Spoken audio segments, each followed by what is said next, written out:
It's an all-new episode of SJHL Insider. Thanks so much for joining us wherever you are watching or listening to the show, whether it be watching on YouTube, where the SJHL is getting oh so close to 1,000 subscribers.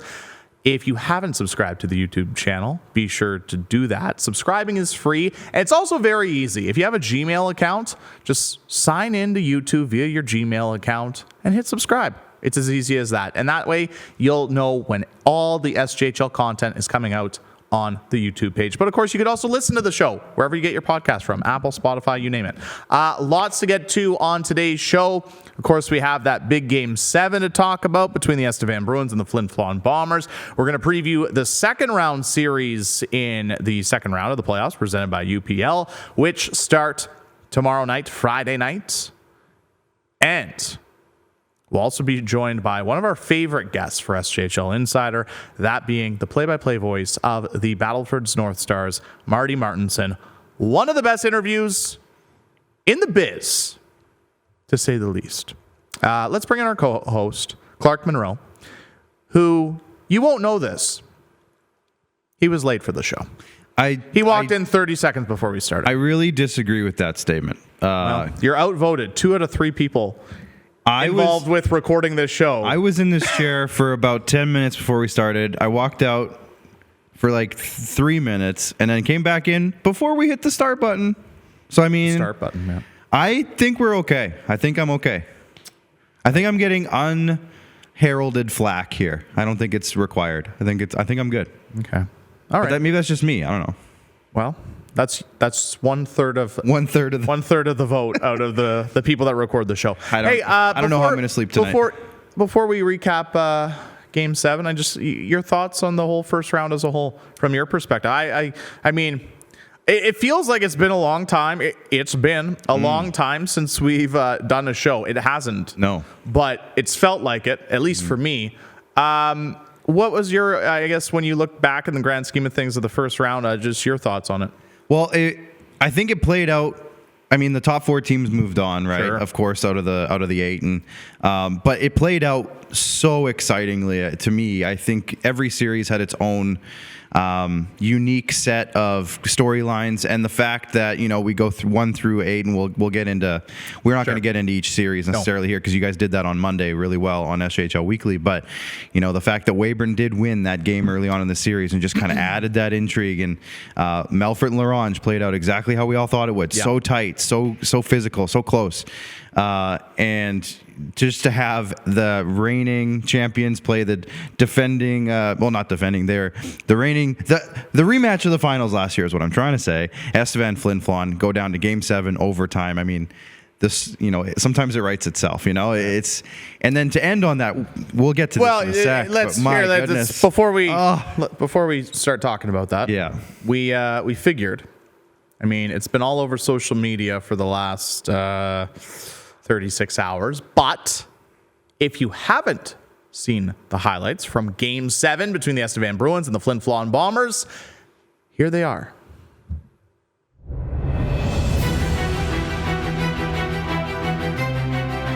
Back of the Bruin net. Guy will lift it off the boards. Gets past King. 2-on-1. Look out. Runke down the wing. Runke shoots. He scores.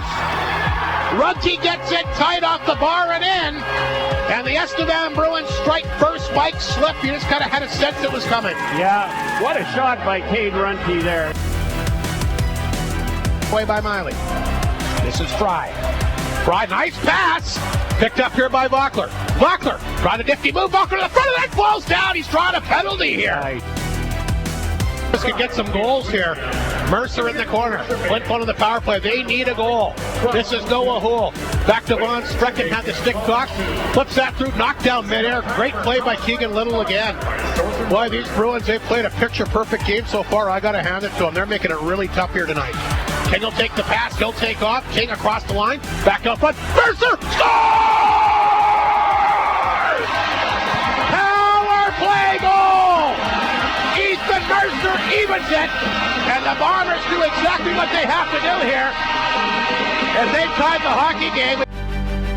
Dupereau. Richmond and Houle. Bombers win the draw. Houle, shot. That gets blocked. Buckers lose another shot. Just sails wide. What a chance. Here's Barrow for the Bruins at center. 7 seconds to go. Barrow can't get around Richmond. Flin will chip the puck out. Sylvester behind the D's got to hurry. 9 seconds, shoots it. And we're going to overtime for the third time in the series, Mike Sled. Here we go again. Top of the net. Dupereau will knock it down. Back of the goal it goes. Sylvester trying to get a stick on it here.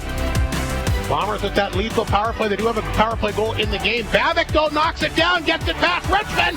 Down the ice. Here comes Harvin Laser-Hume, well out of his net. Nice alert play to Dupereau. Throws it and scores! Oh, my goodness!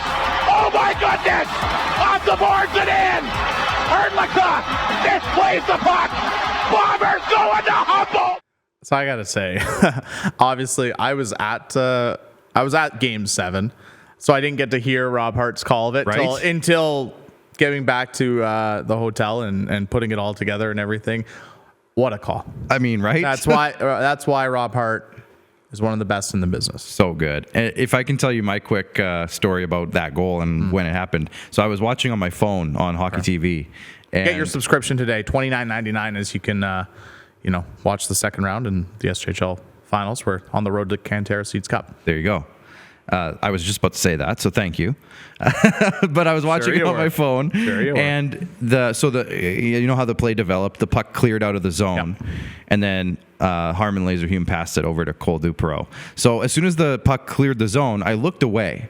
Thinking, nothing's going to happen within the next 6 seconds. Sure. And then all I hear is, I don't want to yell into the microphone here, but all I heard was, and I was like, whoa, what just happened? And then I'm like, oh, they scored. How'd they score? Like, they were in the neutral zone like 2 seconds ago. How did they score? And then I had to rewind it and go back and watch it. I'm like, oh no. And like that, just as a hockey fan in general, it's that like heart sinking feeling of like, oh, that way, that's how it's ending. But from Flin Flon side of it, like, what a Flin Flon way, what a Whitney Forum way for that game to end. It was such a crazy finish. I've seen that a lot on social media. That's a tough way to end a hockey game, a tough way to end Game 7. You know what? Like, that's hockey, though. It is. You're right. That's hockey, and like for me, you know what? You play all year for home ice advantage. Mm-hmm. Not many rinks a bounce like that can happen. No. Now, depending on how structures of rinks and everything like that, but like, you know what? Sometimes that happens. Yeah. And you know what? Like, we always talk about how the Whitney Forum is always one of the best home ice advantages in the SJHL. Mm-hmm. And obviously, I don't think Cole Dupereau meant to do that. Oh, he'll tell you he did. Sure. What I feel for in that situation is I don't think, yes, it is a tough way to lose Game 7. I feel partially, I put this on my Twitter, I feel bad for Cam Erdlicka. After absolutely having an incredible series. And I made sure to say that on Twitter is I hope that goal doesn't take away from his spectacular, incredible, can't think of any more adjectives, amazing play during this 7-game series. I stand by, if it wasn't for his play, the series wouldn't have gone 7 games. No. The series wouldn't have gone 7 games. Well, and outside of Benjamin Motu getting a .948 save percentage in 2 games played, Cam Erdlicka led the first round in save percentage. He had the stretch in those 2 games where he had over 100 saves. I mean, how do you, like, the 60, what was it, 65, 66 save game? My point, too, is I'll ask you this.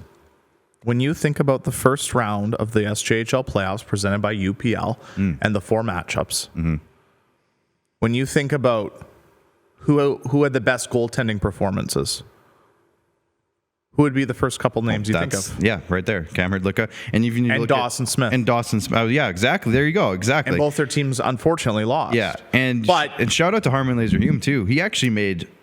He played more minutes, I guess. I don't know. That doesn't matter. But, he had a great series, too. 941 save percentage. He did have a good series. And he quietly had a very good series. But that was because, obviously, he's going up against Cam Erdlicka, who obviously was faced a lot more shots than Harman. But Yeah. I actually want to go back. It wasn't shown in that highlight pack, but it was about with 8.5 minutes left in the third period. Cade Runke lost his helmet in the defensive zone. And of course, when you lose your helmet in the SJHL and in junior hockey, you got to get off the ice. So Cade Runke skated to the bench, and he did a very smart play. He skated to the near gate, and a forward came out the far gate. Mm-hmm. And he came behind the defense, and they found him. I want to say it was Forrest. And they found him on a breakaway pass. And Harman had only faced 2 shots prior to that breakaway. Yeah. And he stopped him. And that, to me, that was Harman Laser-Hume's best save of the night. Yeah. And most important save of the night, because if that goes in, Bruins are up 2-1 with about 8 minutes left, and now all of a sudden Flin Flon's playing catch up. But my final thought, I guess, just with that game-winning goal is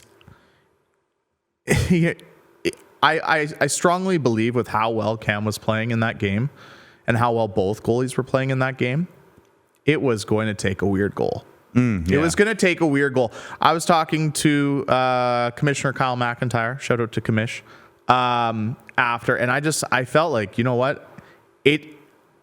If that wasn't going to be the way that game ended, it was going to be like a shot from the blue line that hit like 2 bodies and went in. Yeah. You know, something like that, because that's how well both goalies, I think, were playing in that game. Like, you look at the 2 goals that beat both of them in regulation, and they were perfect shots. Yeah.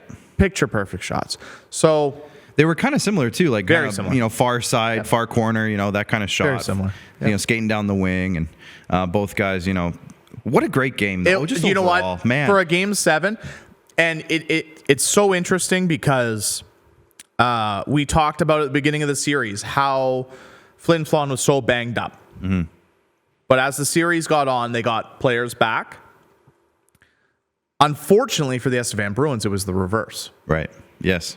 Because they were without both Mitch Koner and Ilya Chmelski in Game 7 after following that collision that they collided in Game 6. Both were out of the lineup. So essentially, like, the Bruins were pretty short-staffed, and honestly, they played an amazing. Very good. It was honestly like almost a perfect road game for them. Yeah. Unfortunately, they dropped 2-1 in overtime to the Flin Flon Bombers. So what does that mean for the playoffs? Let's show the graphic. Round 2's coming. We got the matchups. So the top 4 teams are advancing. The Battlefords North Stars will take on the Melfort Mustangs, and the Humboldt Broncos will meet the Flin Flon Bombers. So let's quickly talk about it before our guest arrives. The play-by-play voice of the Battlefords North Stars, Marty Martinson. Let's start with Humboldt and Flin Flon, just because we were talking about the Flin Flon Bombers. Clark, it's an intriguing matchup. These 2 teams went back and forth all season. The Humboldt Broncos winning 4 of the 6 games, I do believe, off the top of my head. We'll pull up the stats here of the season matchup between these 2 teams. But it's interesting because Humboldt is obviously, they had a week off. They wrapped up their series with the Nipawin Hawks in 5 games last Friday. And of course, the Flin Flon Bombers are coming off that emotional roller coaster of a win Tuesday against the Estevan Bruins to advance to the second round of the playoffs. And I guess my biggest first thing is not looking at the matchup as a whole, but I'm curious how much gas is going to be left in the tank for the Flin Flon Bombers come Friday. Yeah, I mean, the only series that went 7 games overall, and that was a tough series. Not only were the games probably exhausting overall, just in general, between those 2 very, strong rivals now. They've developed such a great rivalry over the last couple of years. It's fantastic. The travel of that series, I think Rory McGoran might have said it after the show on Monday, but the fact that neither of those teams really got a day off because they were traveling in between games. So it would be game day, travel day, game day, game. You know what I mean? Like, I know exactly. You did it as well. I did it as you well. did it as well. But like the fact that they had so much travel and the games were so intense, it's going to be a tough, start probably for them to face a Humboldt team, like you said, that's kind of coming off a series that almost went their way the entire time. I mean, it was a very good series for Humboldt against Nipawin. Yeah, it was. It'll be interesting. We'll pull up the stats now between Humboldt and Flin Flon. Of course, these two teams, remember, I mean, we're talking about it in the last month and a half of the season. These two teams were competing for second spot in the SJHL standings. And the Humboldt Broncos ended up getting it, getting the home ice advantage. And of course, we talked about, the Elgar Peterson Arena has been a very difficult place for a road team to go into. And I think about, when I think about that Nipawin series too, is just, yes, the games in Nipawin were close, but how dominant were the Broncos at home against the Nipawin Hawks? It's going to be an interesting matchup between these two teams, just because obviously we saw a tight season series. I mean, Humboldt was 4-2 against the Flin Flon Bombers. Even the Bombers were only 2-2, 1-1. Their last meeting, I do believe, was that shootout win by Humboldt at the beginning of March at the EPA. And of course, Flin Flon was without a bunch of players in that matchup. So I think it's going to be a really close series. And I mean, we're seeing the two best power plays in the regular season going up against each other. There's a lot of talent on both of these hockey teams. And it's very intriguing, especially you have to remember too, these two teams met in the second round of the playoffs last year. Exactly. And we know Flin Flon just loves creating rivalry scenarios too. And that's just, it's great to see, because the more intense the games are, the better. And Flin Flon always seems to draw that out of teams, just historically. Well, and the Flin Flon faithful. That was a lot of alliteration there. Yep. They're gonna travel in droves. Oh, they're great. To the EPA. They're so great. I mean, I'm gonna give a shout out to friend of the show, Larry up in Flin Flon. Him and I joked after the Bombers knocked off the Bruins in 7 games. I said, oh, am I gonna maybe see you in Humboldt this weekend? He's like, of course, it's so much closer. And I was like, all right, sounds good. So they'll have their fans. Well, Larry, I'll see you there too, because I will be at hopefully game 1. Me and Jamie Neugebauer are coming up, so that should be exciting. But I was just looking at the stats for both these teams, Jer. Humboldt has 14 guys from the regular season specifically, 14 guys with 20 points or more. Flin Flon, 11 guys with 20 points or more. These are two very balanced teams. You said it a minute ago. Two very balanced teams, two very good special teams. And just the fact that they are both kind of built the same in that regard in terms of balanced scoring attacks. Very good special teams. It's just, we've seen both good blue lines, both good blue lines, both good goaltending so far. I mean, there's a lot of things going well for both of these teams, and now it's like that immovable force versus the unstoppable force versus the immovable object kind of situation where both these teams are going head to head now, and it's awesome. It's a great matchup. It really is. It is. You know what? I was. Before the playoffs, I kind of was looking at potential matchups, obviously, for the first round, but even the second round. And I just thought, now with the two matchups we have here in the second round, and I was talking with actually Jamie Neugebauer. Another shout out to Jamie. He's going to love it. Jamie's going to love that we're giving him a shout out so many times on the show today. Yep. We were at the U18 AAA final game 4 last night. Yeah. And we were talking just about the Final Four in the SJHL, and I said that when you look at the 4 teams remaining, it wouldn't be a surprise if any of the teams won. No. The Cantera Seeds Cup. And I think that's what makes it so intriguing now for the second round and then eventually the final. And that's where there's going to be a lot of intrigue. And I mean, I think these two series and whatever teams end up winning and the matchup we get in the final, the rest of the way, look out. If you haven't been paying attention to the first round, oh boy. Because there's a lot of intrigue when it comes to, I think, these two series, a lot of storylines, and what we might see. Before we get to our guest, who we'll talk to in a few minutes, let's talk a little bit about the Battlefords-Melfort series. Sure. It's the 1 versus 4 matchup. It's an interesting series and an interesting matchup between the Battlefords North Stars and the Melfort Mustangs. Of course, the Stars are coming off that series win over Weyburn, winning in 5 games. Melfort knocking off LaRange in 6 games in a series I think a lot of us thought was going to go 7 games. But Melfort getting the job done. in Game 6. And the interesting part about, I think, the grand scheme of things when it comes to this series is despite Battleford winning 4 of the 5 games during the regular season between these two clubs, 3 of them went to overtime, and pretty much all of them, except for one game that had an empty netter, were 1-goal games. Mm-hmm. So anyone thinking this might be a quick series, I would strongly reevaluate, because I think this is going to be a tight one. And I think if you're the Melfort Mustangs, you probably have a lot of confidence after solving Dawson Smith and beating a very talented La Ronge Ice Wolves team. Yeah, and if you think of it, Melfort playing against La Ronge, I think prepares them really well for a matchup against Battlefords, simply because they had to be on their A game that entire series. And you saw it. Those games were tight.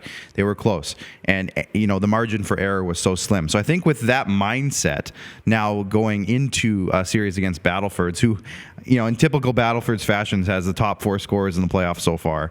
Tynan Ewart is right behind them as well. You have to be on your game from start to finish. You have to, the old cliche term, we got to have a full 60 minutes, cannot be more true for this Melfort Mustangs team going into a series against Battlefords. So it's going to be very important, and they have all the pieces in Melfort that they could be able to pull this off. They have that blue line. We've talked about it all season long. They have the goaltending. We've talked about that throughout the season. They have those, 2 or 3 lines that can strike at any time. They do have that. So I think that's a good formula, and now we'll just see if they can put it together against the juggernaut Battleford North Star. Yeah, and I think, I know we've talked about it before, I think that first game for Battlefords was a bit of a wake-up call. Yeah. Losing to Weyburn. For sure. But now Melford's going to have to do something that only 2 teams have done all year, and that's win a game in regulation or overtime at the Access Communications Center. With that being said, the Mustangs will have a bit of confidence because they did beat the North Stars at the ACC this year, but it went to a shootout. Yeah. And I don't know if you know this, Clark. Where are we going with this?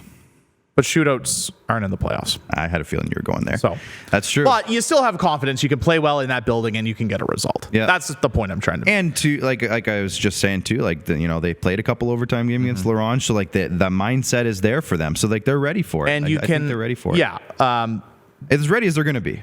Right. The only teams to beat Battlefords in regulation at the ACC has been Humboldt and Weyburn, which was game 1. There you go. But it's a very interesting matchup, obviously. I mean, I think we talked about it on SJHL Weekly just regarding how good the blue line of the Melfort Mustangs has been. Mm-hmm.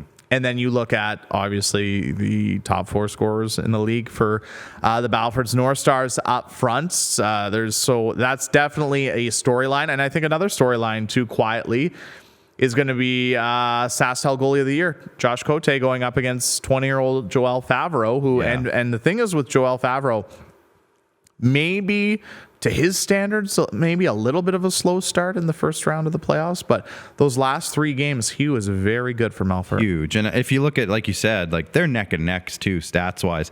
Cote had a 201 goals against with a 934 save percentage in the first round in 5 games. Favreau played 6 games, 207 and a 922, right? About as close as you can get. That's a difference of a couple of saves and 1 goal here or there. So really, I mean, you couldn't ask for a much better goaltending matchup in this league, and luckily we have a couple other good goalies in the other matchup as well. But in terms of a couple of what was it? Favreau was the only goalie with playoff experience coming in with a playoff start coming into this playoff season, I guess we'll call it. And Cote comes in with all the accolades from this season. So yeah, it's like a marquee goaltending matchup in this league. It's fantastic. Well, and the interesting part about it too is obviously we talked about how these 2 goalies have, I think Josh Cote's season has been obviously incredible. And despite him being on a team that had so much success this season, he has been a busy goaltender. Mm-hmm. It's not like he's only facing 20 shots or something like that a night. Yep. So it's interesting because then Melfort also does a very good job, especially on home ice when they have the last change. They do a very good job of limiting shots. We saw that against the La Ronge Ice Wolves too. is, I think it was game 5. After 2 periods of play, the L'Orange Ice Wolves only had 12 shots. Yeah. And Melfort does a very good job in their own end. And the one thing I noticed with Melfort, too, is, and I just think, I've always thought this with the Melfort Mustangs, especially this year, is like the way Trevor Blevins has his team built is they suit playoff hockey very well. Yeah. And that's where I think this matchup's going to be very intriguing, because you have a Battlefords North Stars team that's obviously had so much success this season going up against the Melfort Mustangs team who looks like might be hitting their stride right at the right time. Oh, it's the perfect time. And I think back to all the time to, all the shows we had throughout the year and some of the ones that were early on in the year as well. And the amount of love the Melfort Mustangs got at the beginning of the season from everybody, across the panels, across our shows, across interviews we did, it's coming to light now. Like now we're seeing, what we were all talking about, that end of the season, that now that they're in the playoffs, beating L'Orange the way that they did and coming into the series, I think, on a high, let's say, this is the Melfort Mustangs that I think we all expected throughout the entire year. And we're seeing it at full force now. And, we see Zach Summers having a really great playoff so far. Ben Tkachuk's having a really great season playoff season so far. So, they're getting offense at the right time, and we all know how good their defense is, like you just said. Trevor Blevins, I've known him for a while now. He's not typically a guy who has a weak defensive team, let's say. He's been in this league for a while. He knows how to coach in this league, and it's showing now. And it's a great matchup overall. I can't say it enough. I mean, I think the Final Four personally is this Final Four is, you can't ask for much better. Obviously, they were the top 4 teams in the standings. I don't know if you can ask much better for a Final Four in the SJHL playoffs this year, which of course is presented by UPL. Time to go to the video chat line. We are pleased to be joined by the play-by-play voice of the Battlefords North Stars, Marty Martinson. There he is, popping up on the screen. Marty, how we doing today? Hey there, Jeromy. Hey there, guys. First of all, I just want to say big thanks for having me on the program again here. Always a pleasure. Doing great here, and happy to be on here talking some North Stars. Hey, have you gotten some rest in the last couple of days since the first round series wrapped up? Too much rest, I'm thinking. Yeah, I'm ready to roll here. I'm ready to go. I can't wait. I've been counting down the days here. You can only do so many tee-up things there before it's the real deal. So counting down to puck drop on that opening game there. Could not be more excited for Friday night. All right, fair enough. Okay, before we start talking about round 2, let's talk a little bit about round 1. The North Stars winning the first round series against the Weyburn Red Wings in 5 games. Obviously, it was not the start the North Stars wanted, losing game 1, but they rattled off 4 straight wins. Overall, what did you think of their series in the first round?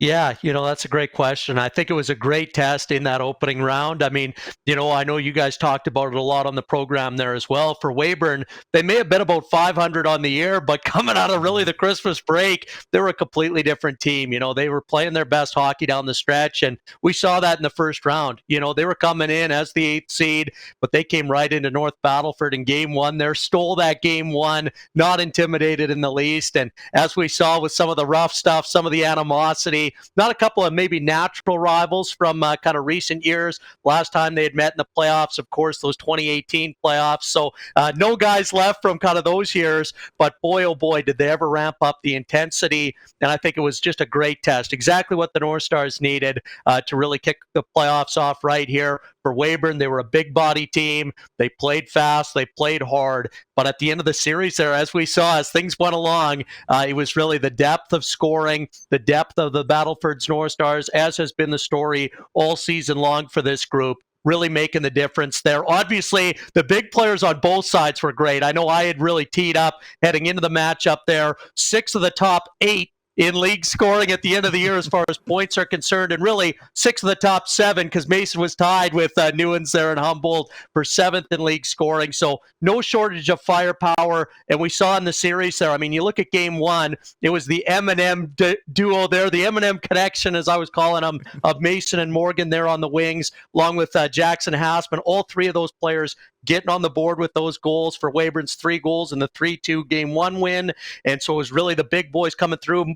Morgan, of course, had that big shorthanded goal. That was the turning point in that opening game there. They were excellent throughout, even in the closeout game. Morgan, another couple of goals. Mason led their team with 3 on the series there. But just as the big boys were coming through on the Weyburn side of things, same on the Stars end. You saw Kean Bell in that game too. 4 goals, another 4-goal game for this guy. Unbelievable stuff there. It was raining hats, just hats in the forecast, as I said on the call there when he scored the hat-trick goal. And for Steven Kesslering, I mean, he's up to 4 goals through the series. We saw Dole Southgate taken off, of course. Southgate, Bell and Dole now sitting 1, 2, 3 in league scoring in the playoffs as well again. So it's been fun. The big boys have come through, but also the depth guys. You look when they scored the 6 goals in the game 4, there was 6 different goal scorers. When they scored 7 in game 5, It was 6 different goal scorers on the 7 goals. So I really think that was the turning point there. Just the Stars' depth making the difference. Well, and you know what, Marty? Another thing, too, that I like from an outsider's perspective, I only saw Game 3 live between the Stars and the Red Wings. But for me, one of the turning points, I think, though, in the series, too, was the adjustments that Braden Klamosko and Gary Childerhouse made from Game 2 to Game 3 when it comes to the penalty kill. Because after the first 2 games in North Battleford, where Weyburn had 2 power play goals in Game 1, 2 power play goals in Game 2. They then go 0 for 6, 0 for 3, 0 for 2 in 3 straight games. What did you see from the North Stars penalty kill that kind of transitioned from, obviously struggling a little bit at home in the first 2 games to then being very successful in the next 3? That's right. Well, listen, Jeromy, I don't want to take all the credit, but I got to think there with the way both teams are scoring every power play chance. I remember every pregame interview with Braden, every postgame with Chili there. I kept saying the same thing. I mean, power play, you got to be thrilled. Penalty kill, what do? You got to get a penalty kill in here. And so I think they just got her going there because they were sick of answering the questions there from me. But, all kidding aside, I mean, this is a group we've seen all season long, just their ability to adjust in game. Like we talked about, they get stronger as games go on, and as they proved here in this series, they get stronger as series go on. And, as far as the penalty kill kind of in particular, it really was both sides struggling to even kill one. And again, I'm always an optimist, glass half full. I was giving all the credit, as it's due there, to the power plays on both sides. But for the North Stars, they know how to lock it up with the best of them when that game's on the line, when the series is on the line. And we talk about, obviously, big overarching storylines, and you kind of alluded to it already. Through the first 4 games of the 5 in the series, Weyburn had 1 even strength goal. So for the Battlefords, it was clear as day heading down the stretch there, those last couple of games. If you can stay out of the box, keep the Game 5 aside, you're setting yourself up for some success. So really what they did is they just honed in. They locked down a couple of big shot blocks there. You look at even that last game, it was Gibbs making the big shot block. It broke his stick.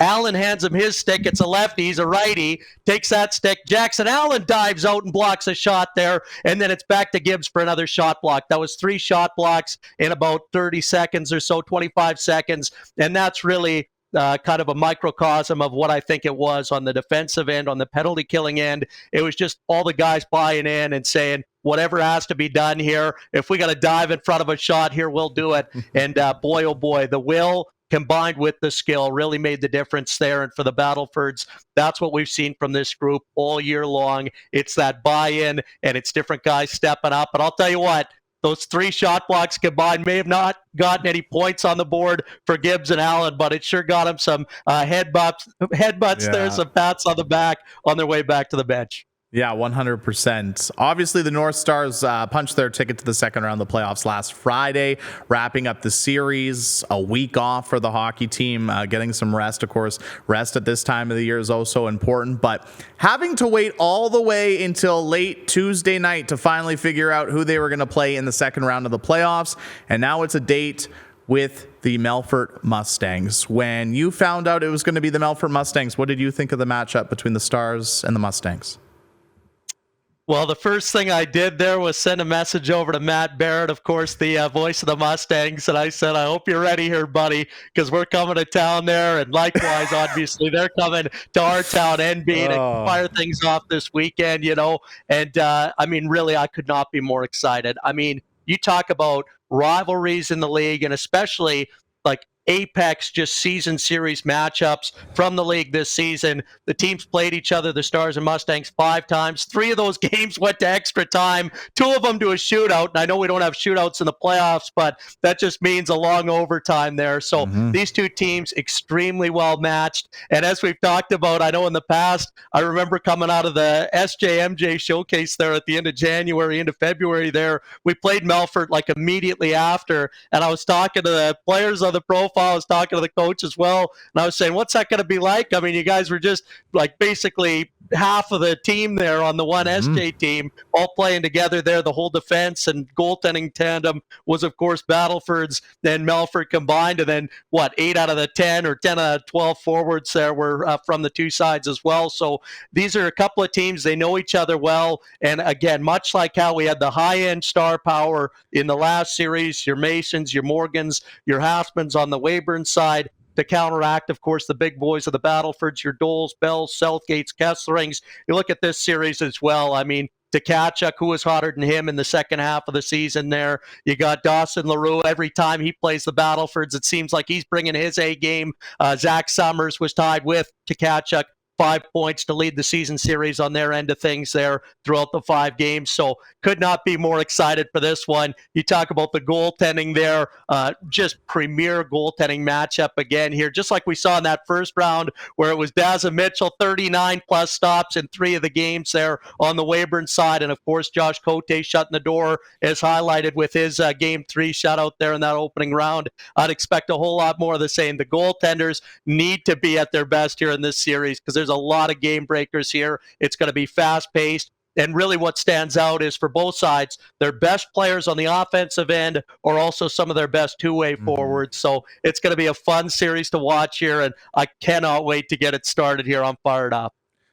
I'll ask you this. What do you think is going to be the key to the series for Battlefords if they want to make the league final? Yeah, I mean, that's a great question here. I think for the Stars, they got to just keep the game 5 aside. And I know that seems very simple there, seems like an easy thing to say, but I think they've shown it through the course of the regular season. At times, even heading into the playoffs, we talked about how their penalty kill improved throughout that first round of the series. If there was one area that they didn't kind of finish right at the very top of the league, it was on the PK. At the end of the regular season, they were 6th, 7th, 8th in the league standings there. So that's maybe the one area. If they can keep the game 5 aside, we've seen their ability to pull away from teams here down the stretch, and especially going into a longer series, as I would anticipate this one will be. It's going to be a tough matchup here. A couple of teams who really bring it at both ends of the ice, as I alluded to there. For the Stars, they got to keep the game 5 aside, because when they're doing that, they're able to roll their lines, and they've proven here not a lot of teams, if any, can hang with them for a full 60 minutes when they're able to roll those lines out. You talk about depth of scoring. All but one player had a single point at least for the Battlefords in that opening series there. So they're a group that they know how to win there. They know what they need to do. And for the Stars, if they can keep that game 5 aside, keep rolling guys out there, keep everybody fresh and engaged. I always like to say, too, you might look at the end of the game and you go, a 6-1 finish or a 7-4 finish to end that last series there. A couple of those extra goals maybe weren't needed. But what those extra goals do is when it's those 6 different guys getting on the board, guys getting their first of the playoffs, guys scoring who maybe haven't scored in a couple of months down the line there, that certainly bodes well for the confidence of the group and the overall morale. So for the Battlefords heading into this series, I think they just got to bring their skating legs, keep the game 5 aside, and bring their work boots here, because it's going to be a real back and forth battle with this Melfort team. Can't wait. Yeah, I couldn't agree more. I think this series, I think it's going to be a long series as well. I think both series in the second round of the playoffs in the SJHL are both going to be long series. And obviously, Marty, you're a very smart guy when it comes to the SJHL, not just the Battlefords. So before I go, I actually would also like to ask you, get your thoughts on the other second round series between Humboldt and Flin Flon. What do you think about that matchup? Yeah, I mean, you talk about another excellent matchup here. I mean, anytime we're not calling games, or if if ours wraps up a little bit before and the other one's in overtime, I'm definitely going to be tuning in there. I caught game 6 and 7 on the call there with Rob Hart and Flon. Electric as always there. No more needs to be said there, but just an awesome series. I mean, you look at for the Flin guys, some of those guys coming back. I mean, off tough injuries there. Look at Cole Dupro, step back in the lineup there, scored the big goal in the game 6, and then even scores the game 7 overtime winner there in that crazy jump off the stanchion. But again, say what you want about crazy bounces. If he doesn't fire that puck, doesn't go to try and get that puck deep, he doesn't score on that play. So, I mean, you look at the big gunners on either side for Flon. You got those guys who came back who really have made the difference here again down the stretch. Your Dupros, who was the finalist for, of course, Player of the Year there, along with Bell and Dole at the end of the regular season. You look at your down the line there, Tremblay's obviously coming back for them. He also scored in the return there in the game 6. That's what you need this time of year. Guys just giving it their all, leaving it all out there. And for Flon, they've faced that adversity, and they've come out all the better for it. Facing elimination, those 2 games in 6 and 7, getting those 2 big wins there to move on, including the game 7 in overtime. And then on the other side of things for the Humboldt Broncos, nobody knows how good they are more than the Stars from the season series there. And for Humboldt, I just look at their strength down the middle of the ice. You know, obviously the captain, Ethan Zilke there. You look at Lucas Ceccarelli. Again, these are two-way guys, and they really set the tone for their whole team. They got the scoring guys on the wing, guys who bring some physicality as well. Cage Nuance, who led them in scoring, obviously. You got your Soretsky there, who led them in goals on the year there as well. But I just look at their middle of the ice there.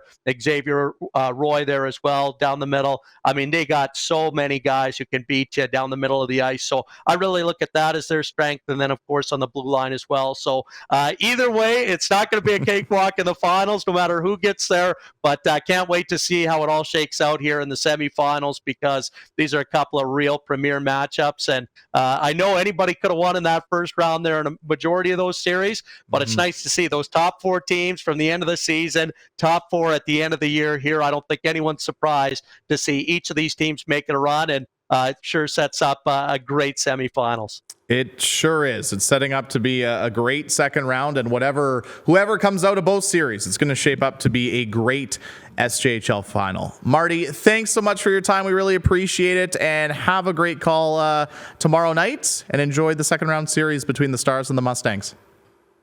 Hey, absolutely. Anytime. Thanks as always for having me on there, guys. Appreciate it, and have a good rest of the day there.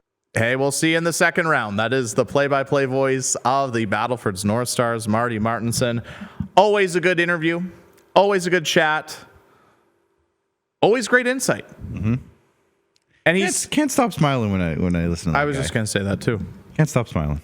Thanks, Marty. You know what? He said it. He's a glass half full kind of guy, and I like that. I like that about Marty. Can't hate that. And he provides some really good insight on both series, actually, which was awesome. I figured I'd get his thoughts on Humboldt and Flin as well.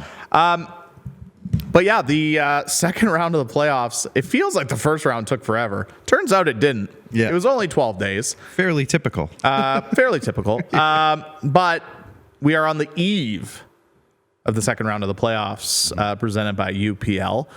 What are your expectations going into game 1 tomorrow night in both series? Well, I want to see if Flin is going to get healthier, and I think the healthier they get, the stronger they are. Obviously, that's a thanks Mr. Obvious statement there, but the fact that they were able to get through Estevan with all of the troubles that they were having on the injury front, right. If they can be healthy and get a couple of these guys back, like Marty said, like Cole Dupro came back and look, he scored that big goal. Jeromy Tremblay came back. He's been such an important player for them all season. Jaden Mercier was having some ins and outs, stuff like that. So if they can get some of those like key guys back. Well, most of them are back. Yeah, exactly. They're still waiting for Jaden Mercier. Yeah. TBD, but yeah. And even when I say back, I mean, like, if you think of, I don't know the precise information behind all their injuries, but, healthier, feeling sure, better. I know what you're trying to say, yeah, for sure. Yeah. What I'll tell you this. I interviewed Mike Reagan after game 6, and that was the game that Cole Dupro and Jeromy Tremblay came back. Right. And he said, obviously, both of them each found the back of the net in game 6 to force a game 7. Obviously, that's a huge boost.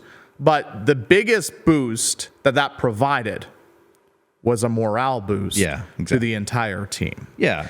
And I think for me in that game one, what I'm really intrigued to see is you get a Humboldt team who has been off since Friday, similar to how that Humboldt was well rested going into the playoffs, going up against a Flin Flon team who just advanced on Tuesday, don't have much time, quick turnaround, on the bus today, heading to Humboldt game one tomorrow. Yeah. And that's where I'm interested to see for game one of that series. Yeah, when it comes to hits the ground. Yeah, running. and then when it comes to Battleford and Melfort, like, you know what, I think when I look at game one of that series, I think it was crucial for Melfort to close out that series in L'Orange on Sunday, just to get those extra couple of days of rest. I think that's going to help them in the long run, and that should help them come game one against Battlefords. But I mean, when you look at these two series, I don't know. For me, it's a coin flip for both of them. I can't disagree with you. I mean, everyone thinks of Battlefords as this unbeatable juggernaut, but you saw, Weyburn beat them in round one. So they beat them in the game, though. But Melfort's played them all year. Every game's been a one-goal game. Exactly. So I mean, it's a winnable series for all four of these teams, and it's just going to depend on those small things. The margin of error, I think, in both of these series is going to be the X factor. That margin of error is so slim. Right. Melfort is so good defensively, but if they slip up a little and Battleford's gets hot, that could be the difference between a game or two. I really like that point that Marty made about when I asked him what the key to the series was, and he said keep the game 5-on-5. Yes. Which Originally, I thought it was interesting, but then I thought about it. I'm like, you know what? Actually, yeah. Well, obviously, we've talked about the Battleford's penalty kill. I think for a team being first place in the standings all year, you would expect them to probably have a top 4 penalty kill, and they haven't. That was surprising to see when we were doing that. But I will say, it's even more important that the game's played 5-on-5 for the North Stars because of how hot Melfort's power play was coming on in that L'Orange series. They ended up scoring 7 power play goals in that series, 5 power play goals in game 6. Right.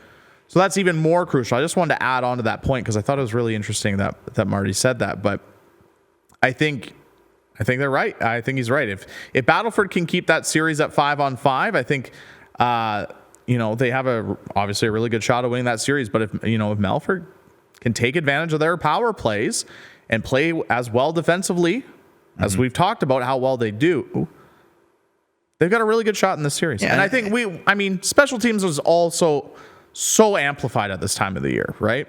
That's the name of the game. A point that Rory made on Monday is he said if Flin Flon advances, which they did, it means the top 4 power plays in the league are all in the second round of the playoffs. And, vice versa to that point about Battleford's wanting to stay 5-on-5. Melfort coming off their series with L'Orange with how physical it was, right, drawing penalties the way that they may have done. I think if they can take advantage of what the lessons they may have learned from round one and maybe draw a couple of extra penalties in whatever way that is, whether that's, playing a little extra behind the net and getting a little bit more physical behind the net and stuff like that, and drawing a tripping call here or there, or whatever it happens to be. If they can learn from any lessons from round one and figure that out and draw a couple of power plays out of Battlefords, that, again, when we talk about the margin of error, could be the slightest difference between a game or two here and there, That's what we're coming down to at this point of the season. And it's very interesting to the point that Marty said, when the North Stars players that went to the SJHL MJHL showcase and the Melfort Mustangs players went to the SJHL MJHL showcase, they were pretty much all on the same team. Yeah. But one thing he failed to also mention, the same can also be said for the Humboldt and Flin Flon series, because the majority of the players that went to that showcase were also on that respective team. Yeah. So just another little wrinkle thrown into Love it. the matchups come the second round of the playoffs. Yeah, so who learned something about another guy from the other team? I don't know. And they can throw them off their game or something, you know, like a little trash talk. You know, at this time of year, every little inch counts. And if they can, get in the head games going, who knows? Time will tell. I mean, I'll say this, like, I think I texted to you yesterday on my way back to Saskatchewan from Flin, Flon. I think I said, I'm like, I would not be surprised if any of these teams would walk away winning the Cantera Seeds. Which, I mean, that's for me, that's like, it is. It's just like, 100%. That's what you want in the final four. What you want. That's, and it's awesome. So it's going to set up for two great matchups, of course. If you are in any of those four communities or nearby, highly recommend getting out to your rink. You just got to keep mentioning that. I got it. I'm going to be there. I'm excited. You going to your 5th game this year and you're all excited? I'm excited. Exactly. I mean, I haven't been to Humboldt in a lot of years and I'm excited to get back there. So. I just wanted to dig into you, but no, that's fair. Well, I mean, it just amplifies how excited I am because I haven't been to you actually get to go to a game. Exactly. We're letting you out of the studio. Yeah. Something like that. They left the door cracked open a little bit and I got to sneak out. You're sneaking out. Fair enough. Yeah. Regardless, if you are close nearby or you're like Clark and you want to drive, highly recommend to get out to one of those rinks, catch the action, because both series are going to be outstanding. Of course, if you can't make it out to the rink, you can catch all the action on Hockey TV. Subscription now, $29.99 a month. You can watch the road to the Cantera Seeds Cup, which is it's heating up, that's for sure. And who knows what's going to happen. I mean, we had an outstanding first round of the playoffs, the second round, the semifinals, and whatever turns out to be the final is also going to be outstanding. But we've got to give a big shout out to our sponsors, of course, like we always do here on SJHL Insider. Of course, Cantera Seeds, SaskTel, Capital Automall, Saskatchewan Construction Safety Association, Chevrolet, Tourism Saskatchewan, Direct West, SGI, SGU, Great Western, Young's Equipment, RBC. Thank you so much for your support, because again, without your support, these shows would not be possible. I also want to give a big shout out to Sask Milk, who is presenting our SJHL playoff road reports. I almost forgot what it was. I've said it about 15 times, so I should probably know it by now. The SJHL playoff road reports, which you can find on all across social media, pregame and postgame. And a big shout out to them for being a presenting sponsor of those. Another thing we should talk about, Clark, we are less than a month away from giving away a Polaris side-by-side. Yes, sir. Courtesy of the SJHL. Yes, sir. Time flies. When you're having fun. Yes, but time flies, which means that the deadline to get tickets is coming up awfully quickly. We're almost like 3 weeks away now. Yeah, I think so. Almost. Three and a half. Three and a half-ish, yeah. Yeah. Tickets are available until April 23rd. Of course, 1 for $25, 3 for $60, 10 for $100. Tickets are available at sjhlraffle.ca. And then the draw will be done live on SJHL Insider, which will be done at the Polaris dealership on April 27th. Very exciting stuff. Only 5,000 tickets available. Ticket sales are heating up. So get yours today, sjhlraffle.ca. And you can win a brand new Polaris side-by-side courtesy of the SJHL. Also, when you're on sjhl.ca, Clark. Yes. I don't know if you forgot. I'm on it right now. Okay. But where I'm going with this is there's still a week left. Actually, I think 8 days to be exact. In the voting for the RBC Community Ambassador. 8 days remaining. The poll is at the bottom of the page, and you can vote for one of the 5 finalists to determine who is going to be this year's RBC Community Ambassador. I can see Clark's on his laptop right now. He's voting. Just voted. He's voting. I'm not going to say who you voted for. Can you see? Barely. Okay. Oh. Interesting. I have no idea who he picked. No. But you can't really tell. But get your vote in today. The best part is there's more. But wait, there's more. You can vote once per day. So you can vote once for the person you want to win for the next 8 days. And then I do believe the winner will be announced during the finals. Nice. On the SJHL broadcast on SaskTel Max. Wonderful. So very exciting. Very exciting. Obviously, we've talked a lot and previewed a lot of the second round of the playoffs, but if you want to stay up to date with everything in the SJHL at this time of the year, of course, like us on Facebook, follow us on Twitter, Instagram, TikTok. I mentioned at the beginning of the show, subscribe to the YouTube channel. It is very easy. Very easy. If you have a Gmail account, like a Gmail email, all you got to do is go to YouTube, sign in with your Gmail, go to the SJHL page, subscribe. That seems pretty easy. It's free. And in this economy, free stuff is the best. That's what I was taught. Yeah. In this economy, free stuff is awesome. Is the best. But it's the best way to know. You'll get notifications then when there's new content on the SJHL page. Oh, yes. So, as a result, you're waking up on Saturday morning. I'm having my coffee. I'll just get a ring. Oh my gosh, the SJHL highlights are up from last night. I got to watch them. You got to watch them. There you go. And that's how you do it. There, you find them there. And then you find them there. Yeah. Just fantastic. Yeah. And that's where you can also, and then of course, if you like us and follow us on Twitter, you will find the Sask Milk playoff reports. Mm-hmm. Some of them get on YouTube. Pre-game and post-game. Well, so the post-game ones go on YouTube. Right. Post-game ones and go on TikTok. The post-game ones go on YouTube because then you can find them on sjhl.ca. Dang. The pregame ones don't go on YouTube just because they can. The thing is with a pregame one is it gets dated pretty quick. Yeah. So yeah. Postgame one, not so much. Yeah. So, anyways, just follow us. Follow the SJHL everywhere, across all the social medias. Yeah. Just everywhere. I'm sure once more social media is created, we'll have accounts there too. But TBD. Sure. I heard there's a new one called Clapper coming out in case the old TikTok ban happens. So keep an eye out because we never know. That's what I heard. Stuff's happening quick, man. Technology doesn't rest. This has been Fun Facts. I don't know. I didn't name it Clapper. Clark. That's just what it's called. Right. Okay. Anyways, be sure to stay tuned with everything in the SJHL by following the league across social media. It's going to be an outstanding second round of the playoffs. I mean, we're I think safe to say we're excited. Yes. I think everybody's excited. And after 2 days of no hockey, we're going to be excited for round 2 starting tomorrow night. Game ones.